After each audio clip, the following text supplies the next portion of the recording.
Hey, this is Coach Pete with Pro3 Fitness. Today I'm starting a new series, and my first guest is near and dear to my heart. Been knowing this guy a long time, actually since he was 7 years old. Very massive individual. So massive that I gave him a nickname, Kingdom.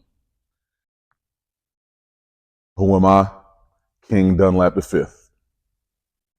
Big Kingdom, my main man, Big dog. my little brother. This my big brother too. Big brother. The little big brother, man. Thank you for coming out and doing this, man. And it's just well, I'm gonna let you do it because I could tell a story, but I'm gonna let you do it, man. Take all day. I appreciate I appreciate you for having me. Like, I know you got something going on, and when you hit me up, first as soon as you said, whenever you need me, let me know. So I'm here. Looking forward to it. Yeah. Well, let's jump into it so the people can get to know Big Kingdom, my guy. So tell the audience a little bit about you, like where you from, where you went to school, things like that. Right. Well, my name is King Dunlap V. I'm a fifth. I'm a namesake. Born and raised here in Nashville. Went to Brentwood Academy for high school. Graduated there. Went to Auburn for college. Was there for a couple of years. Got my degree. Then I got drafted to the Eagles. To the Eagles in 2008 out of Auburn. Okay. I played there for 5 years under Andy, and then I played for the San Diego Chargers. The Chargers when they were in San Diego. Yeah. For 4 years. The real Chargers. Yeah, the real Chargers. Before they went to LA for 4 years. And then, got 9 years in the league. So, it was cool, man. Had a good time, learned a lot, met a lot of great people, put a lot of hard work in. So that's just, it's sweet for me. Born and raised here. Both my parents were at Tennessee State. So I've been here from day one. So your athletic career. Tell us how that started for you. What was your first sport you started as a little one? Well, my first sport playing actually organized team sports was football at UNA. Okay. Shout out to Coach John Patton. Sitting around there at Compton's over there one day, walking in the store, he's sitting out there, hey, you ever played football before? Stop mom and dad. So went and signed up. But for me, my sport started before I actually was on an organized team. Like I said, both of my parents were to TSU. So we were always over in the hole at the game. Yep. So I was running around the sideline with the football, trying to throw and catch. I remember that. As soon as I could start walking. So I remember, watching those guys, thinking those guys were the biggest people in the world when I was a kid. So for me, I think that's kind of when it started for me, just kind of playing football on the back of the end zone, running down the sideline then. But first organized sports was, UNA Bear for Life. I'm a lifer at UNA, started at UNA with Coach Patton. We actually did football and baseball at UNA. Okay, that's right. That's it. Yeah, UNA did have baseball. And Coach Patton coached everything. So we did football at UNA, baseball at UNA, Coach Patton, and then we did basketball over at the Old Antioch with Coach Patton. Yeah. And then we practiced at Apollo too, so the Lower Antioch. So really it was all three, from age 5 and on. So it started early on for me at UNA, and it just, it kind of went from there, just football, basketball, baseball, and football is the one that stuck. So it started early on. And then just growing up, getting older, hearing stories about, my dad being a former football player at TSU. Yeah. And then mom, she ran the T-Bells with Coach Temple, and she ran with Coach G. So just athletics, just kind of, it's just what I was around my whole life and hearing stories growing up. So it just, I got in it early, and then it started from, up there at UNA, man, 5 years old, in 1991. And I'll never forget it. Good. Got through our pro career. We are done. What got you interested in training? Well, you appreciate this. Really, it was you. Oh, wow. It was all because of you, big dog. So obviously, I linked with you after college. I did the whole combine training thing. That went how it went. When we linked for pro day, I had like about 10 days between pro day. Yeah. That's really the first time we really actually trained together. We knew each other for long before, but actually getting ready to train, and then from us that I think we had a little under 2 weeks. That work we put in, I was like, man, I got to stick with him. So just throughout my whole career of getting to the league, of training with you for, weeks, years, months, just all from pretty much March of 2008 all the way through, feels like yesterday. Yeah. Just our days and hours of spending in the gym and being around you, and just you training me and then watching you train other guys over the years. It's just kind of that really, and all the coaches I had coming up to, like I said, going back to Coach Patton, Coach Ab, Yeah. having Coach Flatt at BA in high school, Coach Flatt, Coach Montgomery, Coach Dalton, then going to Auburn, having the coaches there, and then getting to the league, having Andy and Juan, and then Joe D and coaches like that. It's just throughout my career of playing ball, the amount of coaches and trainers I had really, really had a big impact on me in my career. So, after I retired, it started with the training, the O-line training, but really more so it was you just being able to see the impact you had on not just me, but, the other kids, the other guys and players that I was around when I played, and even the kids now you're training. It's just, that's really what got me. I was like, man, I can have the same impact that you have on kids' lives, not just training in the sport, but their lives in general. Because like I said, I know how much you mean to me and what you did for my life and my career. So really, it all goes back to Man, I appreciate it goes back that. to you. I appreciate that. So let the people know what's the name of your training business and what specific sport position that you train athletes. Dynasty O-line.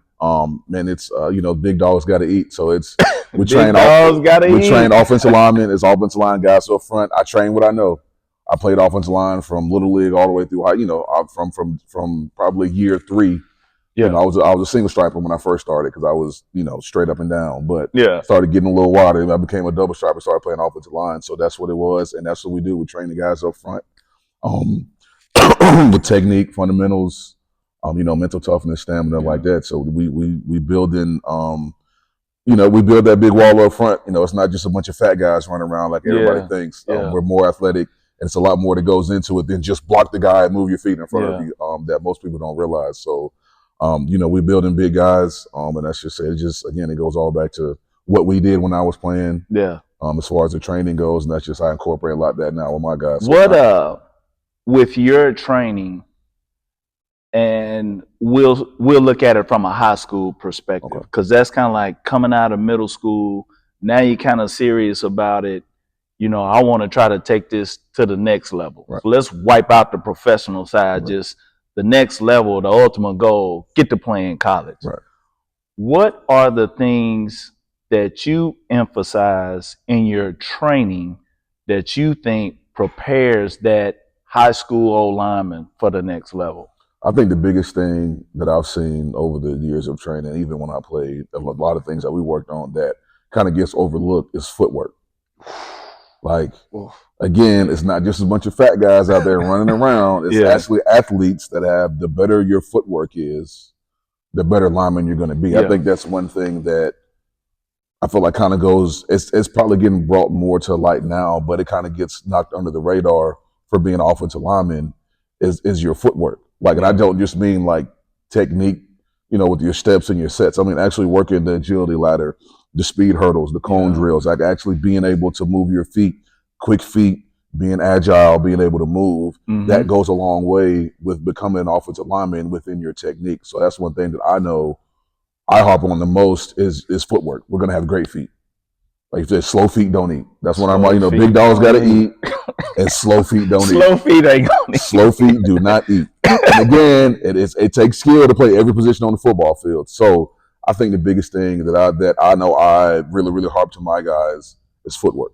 We start all our the first movements we do, we warm up and we jump straight to the ladder, cones, rings, something. We work our feet for the first 15 minutes. That's how we start every training session. We start. Okay. It's all agility, footwork, same thing. Very similar to what we used to do with the ladder and the cones. Like we always start moving our feet first, right? Yeah, it's just it's very similar. Like the warm up is the footwork part of the workout. So that's the footwork. I think is the biggest thing because again, even linemen, the guys that play the position, they don't think that footwork actually matters. As long as I'm good with my sets and my technique, yes, that footwork matters too. But being able, and I think another thing too is jump rope and jumping rope. I think that's another thing that I try to get a lot of especially my younger, like my middle school, younger guys. I tell their parents, teach them how to jump rope. It don't got to be a fancy, you don't got to be Floyd Mayweather, Muhammad Ali.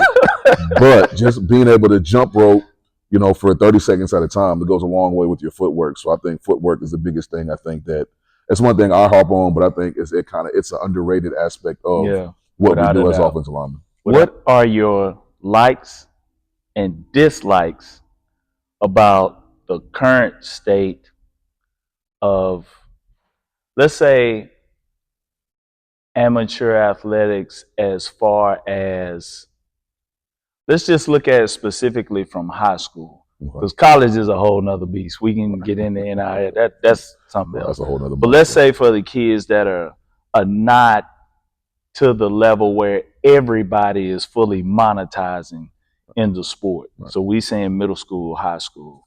What are some things that you see in football specifically that you like the way this is trending, but you dislike the way this is trending?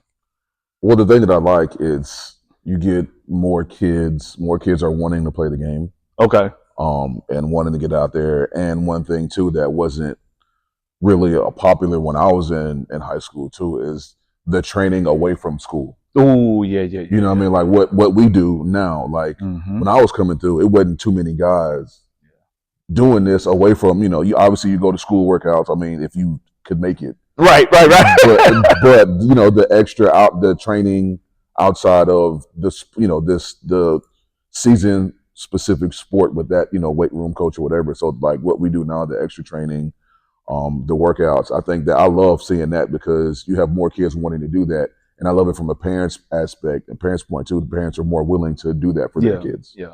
Like they're bringing them, bringing them here. They're coming to me to come train and doing all that. I love that aspect of it because, and then like we talked about too, even back when it was just you training me, like you got those kids, they want it. You get the kids that want to come, and you can tell they want to be there. They want to work. They want to put the work in. Now, There are some kids that their parents force them to come, but they don't really want to be there. They're there because of their parents. And, I've had to run a few kids off because they show up. We can't coach effort.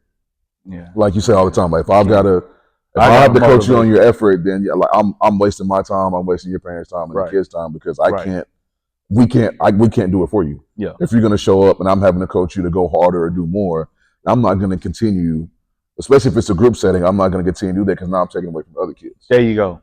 So effort, that's one of the things I don't like is something, and it's not really on the parents, but the parents bring their kid, the kid doesn't really want to be there, he's giving half effort. So, and I tell the parents too, I told the parents the same thing, like I can't continue to do with that because I'm taking away from the other kids I can't pour into. And just me as a trainer and a coach, if I got to coach effort, I'm not going to waste my time. Yeah. Like especially if it's outside of what you're already doing for that sport, it's hard to coach effort. And then, but one of the things I don't like too, is I'm not gonna say I don't like it. It's just frustrating to hear some of these parents where I don't want to start them playing football too young or too soon because I don't want them to get hurt.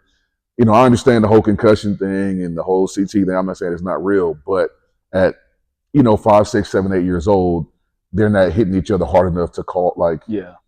We might have been because we were different, but nowadays they're not really. Pads weren't like they were. Right. That, hey man, I protection, remember the 2-bar face mask when I started playing, and the inside of the helmet wasn't nothing but paper thin. And you might put newspaper in there if your pads. And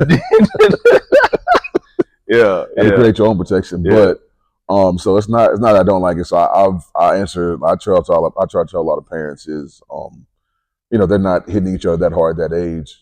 But you start them early, teach them the right technique, show them how to do it properly. That's how they build a technique over time to where they don't get hurt.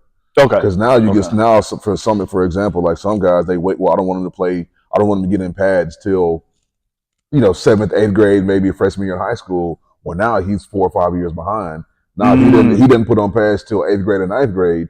When you got kids in this class who've been playing padded football from probably so they're used to 6, so they're used to it. Yeah. Like so now his body's trying to adjust late, and kind of that. Like you have to build up your body to play football. Football's such a physical sport that you do have to build up some callus and some lumps. You've got to get your body. That's why we have training camp. That's why we have 2-a-days, because it gets your body ready for the season. So it's you got to find a happy medium of not playing too soon, but you don't want to hold him out too late to the point to where he's trying to play. And he's trying to adjust to all that while kids his age have already adjusted. Yeah. And now they're behind. So that's one thing that you just got to find. Every child is different. Every parent's different. So you got to kind of find the happy medium between doing that. But I'm of the mindset of, as with me starting at 5, I'm not saying start at 5 or 6, but the earlier you get them in pads and teach them the right technique and show them how it's done, the better it's going to be in the long run because they've got the right technique. They know how to do it. They've gotten the reps. And they've built their body up to be able to take that kind of punishment for football. So I think, like I said, it's there's no right or wrong answer to it. That's just my philosophy on it. And I think the sooner you can start them and teach them the right technique and teach them the right way to do it, the better for them in the long run. That way they're not behind versus some kids. Okay. I want to thank you, man, for coming out and doing this, and especially this first episode, man. This was real cool to do it with somebody I've been knowing a long time. Made it easy to do, man. So I appreciate you, man. Like I said, for me, my training goes all the way back to, like I said, to you and our conversation that we had. Those 3:30 a.m. in the morning workouts. Oh yeah. You know, where we had our special pre-workout. Yeah. Special pre-workout we would do before we before we hit those 3:30 a.m.s. And I would tell people too all the time, man. Nobody would ever believe me. Like, yeah, man, it's 5-6 days a week, 3:30 in the morning, 4:30 in the afternoon, man, twice a day. But I mean, you finally got. You finally got your own space, man. I'm happy for you, proud of you, man. I appreciate it. We in here, like, I love it. Like, you probably gonna see me in here more often. But, it's good to see because I know how long you've worked and you've been through a lot of people don't know, because he don't speak about himself a lot and what he's been through. To be able to get to this point, to have all this, but me being there for so long, man, it's good to see finally you get get your brick and mortar like you always talking about. Man, I appreciate that. And like I said, keep doing what you're doing with the kids. So man. Thank you guys for tuning in to the first episode of Who Am I? I appreciate it, my guy. Yes, sir, big dog. Appreciate you.